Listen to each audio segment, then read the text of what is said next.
That's how you find it. Hey. All right, we're going to wrap it up. Soulmates, we appreciate y'all hanging with us. We'll see y'all tomorrow. Peace. Yes. It's time for today's face-off on Fox Soul. Challengers Quan LX and Big Angry Adams ready to go blow by blow on those hot topics. Face-off on Fox Soul starts right now.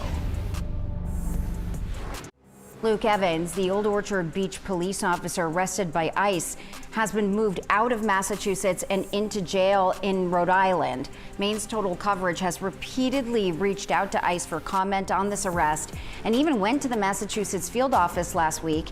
And the agency still has not returned our request for comment or confirmed what charges he may be facing. In this round, here's Charles Big Angry Adams. This is a disturbing story about a Jamaican immigrant who came over illegally on a green card but overstayed his visa. Well, not a green card, on a visa. John Luke Evans, who then got a job as a Maine police officer. When he went to buy a firearm, it triggered a background check. To buy a firearm for the purpose of being a police officer, it triggered a background check, which led to an ICE involvement and led to his arrest and detention for immigration violations. This is not something unusual for the wonderful people of Jamaica who struggle mightily to get visas to get into this country. There is an incredible culture of hard work in Jamaica that, you know, when we talk about, people want to talk about race, people want to talk about things, when it's usually very different, and it's cultural, right? I think we have some serious breakdowns in parts of American culture that are leading to a lot of our problems. In Jamaica, while there is crime, you find, in my opinion, some of the hardest working people in the world. And in fact, there used to be jokes about, I think it was In Living Color, where it was a Jamaican that had like 16 jobs. Everyone that I know, and I think it's a beautiful country, that you got wonderful people. Sounds like this guy was a wonderful guy. And whereas people from Central and South America just walk in this country, Jamaicans don't have that optionality, right? They have to get a visa. There's a very low count for them. They do have the option of obviously traveling to the United Kingdom, but coming to America is difficult, and it's heartbreaking because what did the Britons do when they abandoned Jamaica? Right? So they said, because all this anti-colonialism, they basically pulled up stakes, left all their obligations, right? But kept all the nice property, right? You know, we have open beaches here in Texas. In Jamaica, the beaches are all owned by the rich people that kept all the nice property, and then all the poverty is pushed inward. That's why so many Jamaicans are trying to get to the United Kingdom and to the USA. I think it's horrible. I wish the Trump administration would focus on people over here committing crimes, because there's plenty of those. There's plenty of immigrants in this country committing crimes that should be shipped back, and not people that want to be public servants, not people that are hardworking, not people that are not on the dole, right? I don't think people should be allowed to immigrate this country and then get welfare, free health care, let alone get all the free housing and benefits. We've seen the billions and billions of dollars spent that aren't being spent for America's poor, right? But with this, I couldn't disagree more with what the Trump administration did here, and I am heartbroken for John Luke Evans and his family. I hope there's an outcome that allows him to stay, and not only stay, but allows him to serve as a police officer in Maine. I'm really shocked that the Trump administration has not up until now stepped in and say, let's release this man. Yeah. Because he appears to be everything that you asked the immigrant to come into America and be. I couldn't agree more. He appears to have done it the right way. He didn't sneak in. He didn't slide in. Or he wasn't human trafficked in. He didn't commit any crimes here. He hasn't done anything wrong. And the police department in Maine that hired him, they did all the right things. They followed all policies and protocols. I mean, he didn't have a good citizenship and his visa was expired. But wait a minute, they didn't know that. But no, they should have. They do extensive background checks. But no, it was Homeland Security's duty to inform them of that. Okay. When they sent in his information, it was their duty. They went through all of the checks and balances, and they got nothing back from Homeland Security or anyone else stating that he was not eligible to be hired, that he was here illegally. And it's my understanding that the officer believed his visa was on appeal, that he was appealing the decision that even though it had expired, that he didn't fill out a certain piece of paperwork, et cetera, et cetera.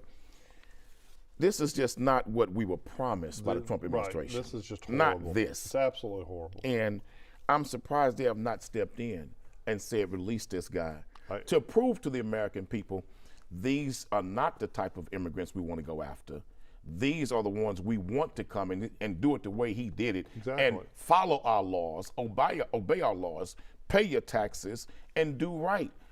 I don't understand this. I really, really don't. I'm hard. When I first saw it, I thought they would step in and have him released. So what we used to have in America, like when I was a policeman and when I was a judge, immigrants were far more law-abiding than regular citizens, right? And so people that would criticize immigration, I would always respond, no, immigrants aren't breaking the laws. They don't want to lose citizenship.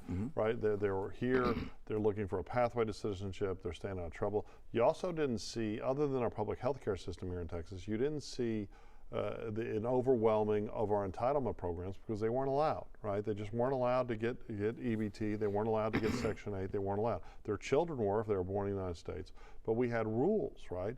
And then the progressives kind of changed the floodgates. And not only were they allowed to, especially in like states like California and New York, they were put to the front of the line where the Americans poor, right, especially in big cities, African Americans, right, were pushed to the back of the line on housing. Our veterans were pushed to the back on line. Our healthcare systems were overwhelmed. But you know what angers me about this? But hold on, let me just finish this thought.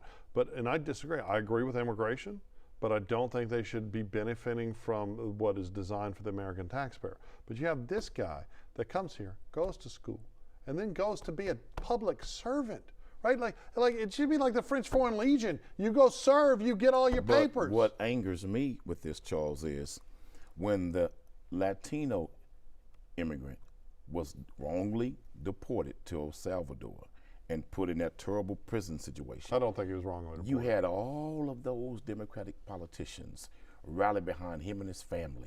Where are the outcries for this man? There is in where's Boston. Where's in the New England, there's a lot of outcries. I don't see the same level of outcry and support by public elected officials in Congress. Well, he's a cop. For this man. The Democrats don't like cops. Like they did Let's for be him. Real. Let's be real. When this man deserves the outcry. He deserves upper echelon, and I'm going to talk about Democrat voters. I was a Democrat most of my life. The upper echelon powers that be in the Democratic Party are not going to go and platform someone that wants to be a public servant, that wants to serve his community, right? And think about it. Democrat in Maine, or Republican, you need public servants. We all need public servants. I agree. I mean, I'm shocked you agree, but like Maine is the whitest state in America, right? Also, the safest state in America.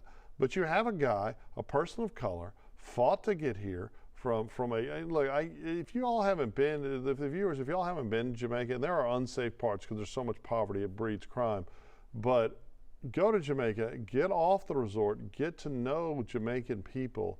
They are the kindest, sweetest, hardest working people of any race that I've ever met in my life, right?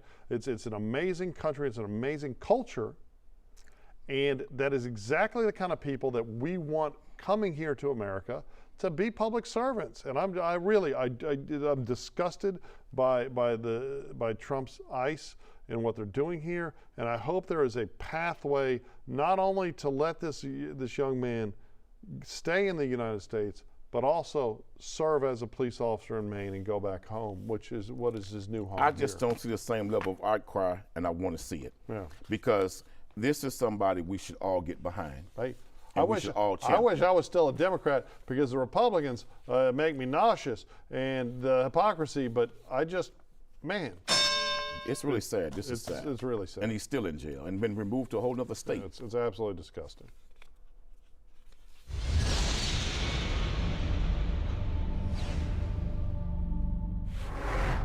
I'm Isaiah Carey, here to shake things up with the stories that hit hard and matter most. Here on The Factor, we cover news with grit and authenticity. We challenge the status quo and get down to real talk and bold discussions. Join us as we amplify the voices that disrupt, inspire, and lead the charge for change. Your story is power, and we're here to unleash it. The Isaiah Factor Uncensored. New episodes weeknights at 9:30 or stream anytime on Fox Soul. Well, on Fox Face-Off, we tell the raw, unadulterated truth. Fox Soul Face-Off. We are given the platform here with no fear. Always comes out swinging. We should be saying, hey, Stop shooting and killing people. Nothing held back. They wanted black hip-hop moguls and artists to continue the feud. No punches pulled. And shut the hell up. You interrupt me all the time. Tune into the show where opinions collide. Fox Soul Face Off. New episodes weeknights at 9 or stream anytime on Fox Soul. Hey, it's your girl Carolina Sanchez, and The Nightcap is the late night show where no topic is off limits. Join me as we dive into the wild world of relationships, sex, and everything in between. From hilarious dating disasters to steamy secrets, you know we've got it all. We've got celebrity guests, expert advice, and a cocktail in hand. The Nightcap is your guilty pleasure. So grab your drink and tune in because the best stories start after dark. The Nightcap. New episodes weeknights at 10:30 or stream anytime on Fox Soul. Hey, besties! What is a bestie? I like you. She's fun. It's about to be a good time! She's always looking out for you. Since you're my bestie, I will handle it for you. She makes you think. Here to uplift and empower. She's always encouraging. You are that girl. Chelsea Edwards, your bestie in daytime. I get the spiritual moments. Chatting with Chelsea. New episodes weekdays at 5:30 or stream anytime on Fox Soul. Like, being ratchet is synonymous to being white trash. Maybe if they look at it from that viewpoint, because I don't understand. And then some people, they make posts like, I want my friends to be, classy but ghetto. There's no such thing as classy but ghetto. A lot of times, you guys are going for the aesthetic. Black people who don't look a mess, but their personality is trashy. Like housewives type like that. Like, no, that's still ghetto. Yeah, so I just don't understand the obsession with ratchetness and ghetto-ness and just being uncouth. But like I said, that's more so a class thing, a mindset thing, a preference thing. In this round, here's Quanell X. Charles, I've never heard a brother or anyone else make the comparison of what's ghetto and what's ratchet in reference to poor white people, white trash. And so he was saying that being ratchet is equal to being white trash, and white trash is equal to being ratchet. And it's kind of funny at the same time because he's right about some of it. What's he right about?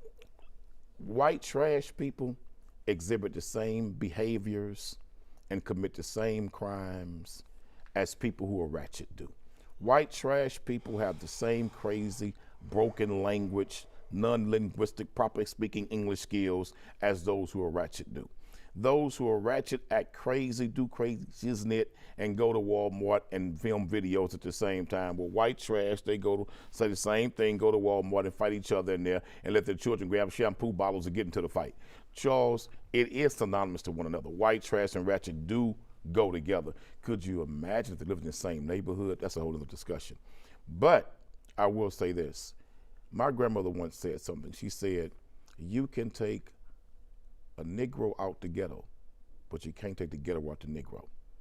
You can be classy and live in the ghetto. I knew many, many classy black families that lived in the ghetto. The Smith family, she was a school teacher and had great daughters. They lived in the ghetto with us. The Usher family, his father was a pastor, mother was a first lady of the church. They raised like 5 or 6 children. They were very classy people. So we had classy people in the ghetto.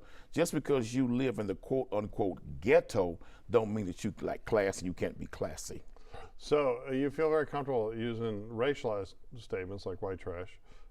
If I use some racialized statement about... You never use it on white trash? Okay, ratchet it doesn't refer to a race, it refers to a behavior. But when you make the argument that poor, when you're talking about data and statistics, when you say poor white people offend and break the same laws as poor black people, it's absolutely not supported by the data.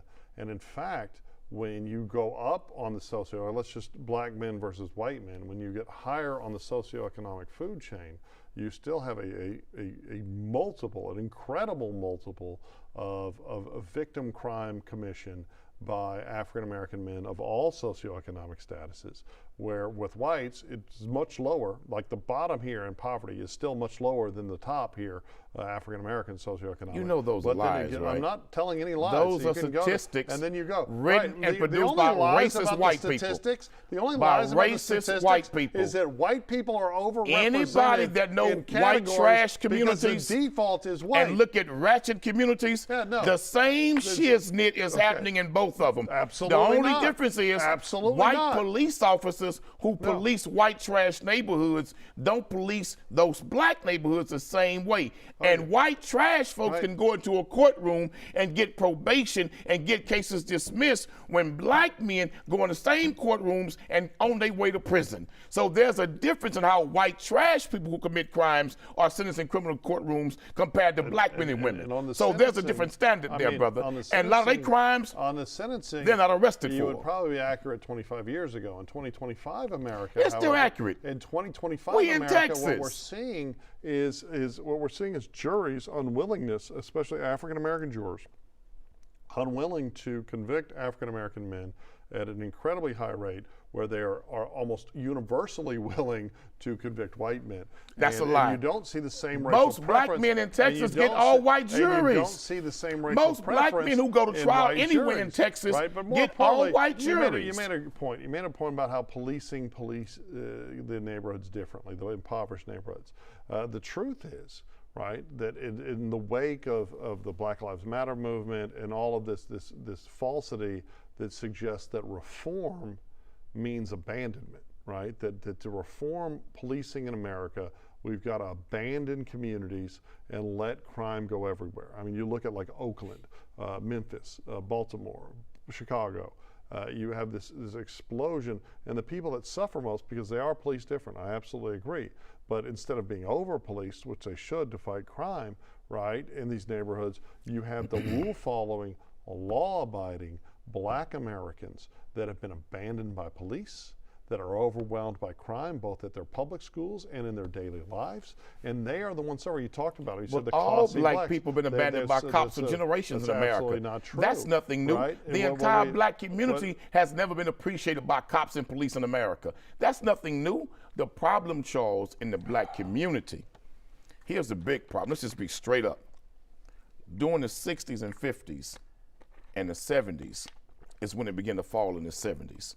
The crime and the promoting of criminal activity and behavior and the celebration of it through music, etc.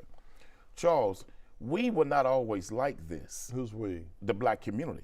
Okay. When you see what's going on among us now, I'm telling you, you can trace it directly back when fathers were mandated to be put out of the homes. Fathers were not mandated to be put out of the home. The welfare system mandated You don't that. have to be on welfare. And let me say this. That's the biggest lie of yours. But wait a minute. But the biggest welfare recipients in America have been white people. It is not the government's fault biggest that black men welfare aren't recipients raising their in children. America have been white people. And we say nothing about corporate welfare. Corporate giants get welfare by the tens of millions and nobody say anything. But they made black women put black men out of the homes. They did not. Just to get assistance. They did not. And then the welfare system told black women, if he bought a pair of tennis shoes, you lose your benefits. There were different rules for white women than black I can women? speak about what happened in the black community. Why not? What happened in the white neighborhoods, I really can't speak about that because I never lived there. Wouldn't be the same But rules? growing up on the Wouldn't it be welfare the same system, rules? being a part of it, and watching social Okay, workers talk come by about the it. house. You grew Let me up tell in you the something, welfare man. system Social workers because would of- come by our house. It's the Right. truth. But They let's- would come to us. Social workers would tell my mother to leave the room. And the social worker would pull me and my brothers to the side and say, have you seen your father? Have your father been by? Have he brought you any gifts, any clothing, any food? Did he bring anything by the house? Is God as my witness sitting here? That's what they would ask us because they was hoping that we would say something that would give them the right to terminate my mother's benefits. But why? Because they didn't want But fathers in the why- home. Why is that the government's not wanting fathers in the home as opposed to your dad just not doing his job, raising I agree his with you children on that and one, supporting his but children? Charles, it's not a government they conspiracy. could have made a way to still give family assistance and help endorse the family structure staying together, Charles. I agree, but that's the Democrats. That was on right? purpose. Like what we should be doing. Say it again. It's the Democrats. And I don't disagree with you 100%. Like you made the comment, there's more white totally people. Right. There's more white people on welfare. It is. Well, there's a lot more white people in America. There are more white people. You like to act like whites all were born with privilege and a silver spoon. I don't believe in that. There's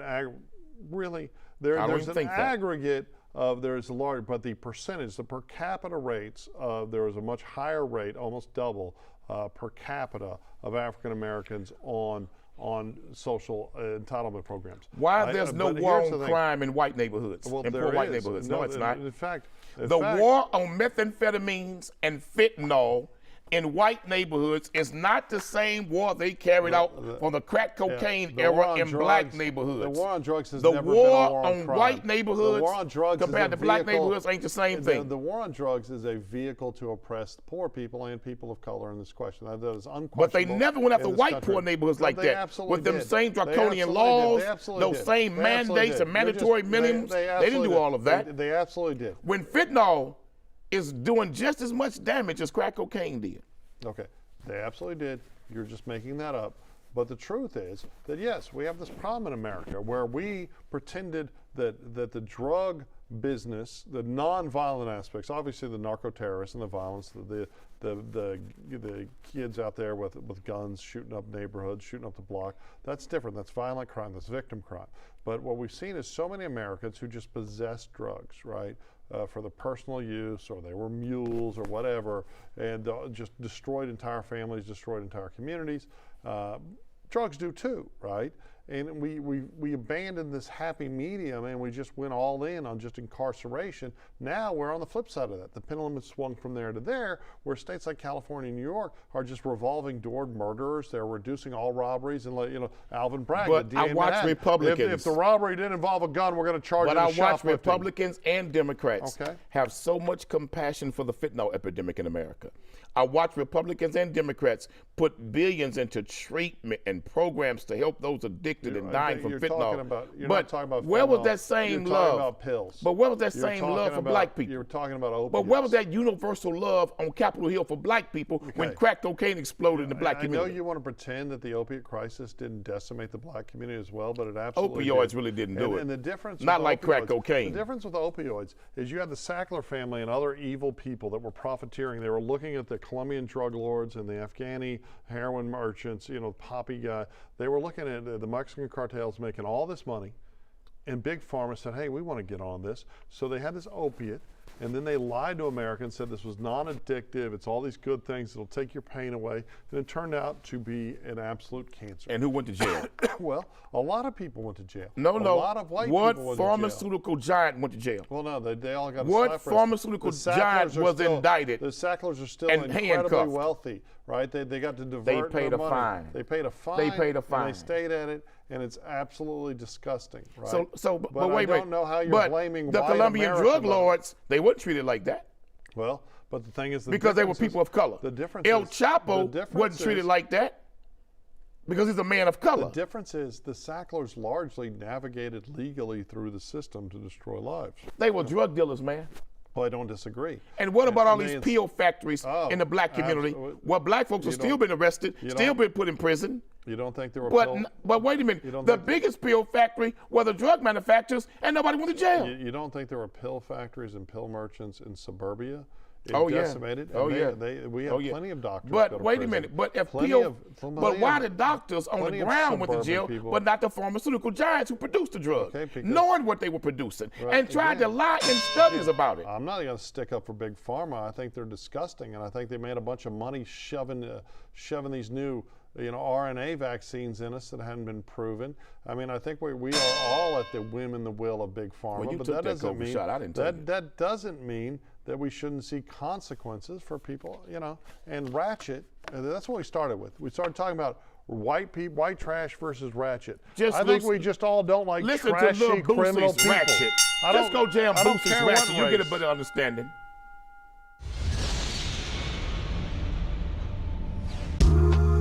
I know you're going through a lot. I wonder if you know that we can get help. Let's see how far we can go. Love your mind. Hey, besties! What is a bestie? I like you. She's fun. It's about to be a good time! She's always looking out for you. Since you're my bestie, I will handle it for you. She makes you think. Here to uplift and empower. She's always encouraging. You are that girl. Chelsea Edwards, your bestie in daytime. Like it's a spiritual moment. Chatting with Chelsea. New episodes weekdays at 5:30 or stream anytime on Fox Soul.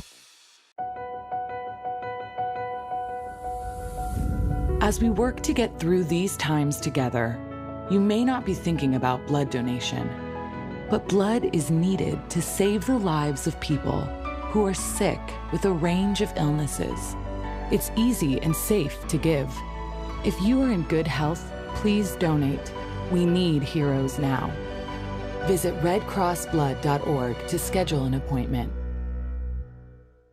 I'm Isaiah Carey, here to shake things up with the stories that hit hard and matter most. Here on The Factor, we cover news with grit and authenticity. We challenge the status quo and get down to real talk and bold discussions. Join us as we amplify the voices that disrupt, inspire, and lead the charge for change. Your story is power, and we're here to unleash it. The Isaiah Factor Uncensored. New episodes weeknights at 9:30 or stream anytime on Fox Soul. I know you're going through a lot. I wonder if you know that we can get help. Let's see how far we can go. Love your mind.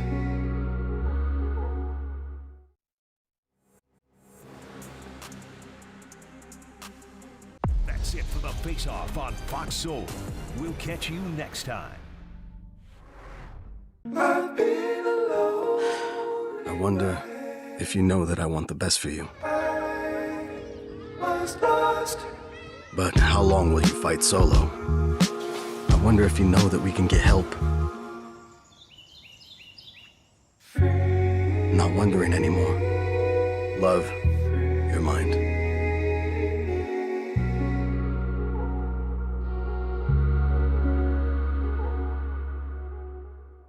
Hey, it's your girl, Carolina Sanchez, and The Nightcap is the late night show where no topic is off limits. Join me as we dive into the wild world of relationships, sex, and everything in between. From hilarious dating disasters to steamy secrets, you know we've got it all. We've got celebrity guests, expert advice, and a cocktail in hand. The Nightcap is your guilty pleasure. So grab your drink and tune in because the best stories start after dark. The Nightcap. New episodes weeknights at 10:30 or stream anytime on Fox Soul. Ready to lose track of time the best way possible? Roll it! From the funniest videos to the wildest things online, we do the scrolling so you don't have to. It's Usher. He had that synthetic hair melting. You hear me? Why y'all talking about that lady hair like that? Ain't he alone? Catch us every weeknight, 7 p.m. Central on Fox Soul. Louder for the people in the back. I was a quarterback at Hardaway High School. College first round draft pick. During the football season, I would stop eating. But I didn't know I was depressed. We didn't have any education behind what mental health was. I started to learn it starts here first. If this is together, I'll be better as a father and as a husband. We have to redefine what being a strong man is and heal. Love your mind. Well, on Fox Face-Off, we tell the raw, unadulterated truth. Fox Soul Face-Off. We are given the platform here with no fear. Always comes out swinging. We should be saying, hey, stop shooting and killing people. Nothing held back. They wanted black hip-hop moguls and artists to continue the feud. No punches pulled. And neighbors, you interrupt me all the time. Tune into the show where opinions collide. Fox Soul Face-Off. New episodes weeknights at 9 or stream anytime on Fox Soul. As we work to get through these times together, you may not be thinking about blood donation, but blood is needed to save the lives of people who are sick with a range of illnesses. It's easy and safe to give. If you are in good health, please donate. We need heroes now. Visit redcrossblood.org to schedule an appointment. What do you think you're doing, Kevin? Was just gonna drive home. There are several warning signs present that you shouldn't be driving. Like hearing voices? Like your text-to-emoji ratio? Oh man, the selfies. Selfie nailed it. We all have warning signs that let us know that we're probably not okay to drive. Mine is pretending to be your subconscious. Craig, come on, man, let's split a ride home.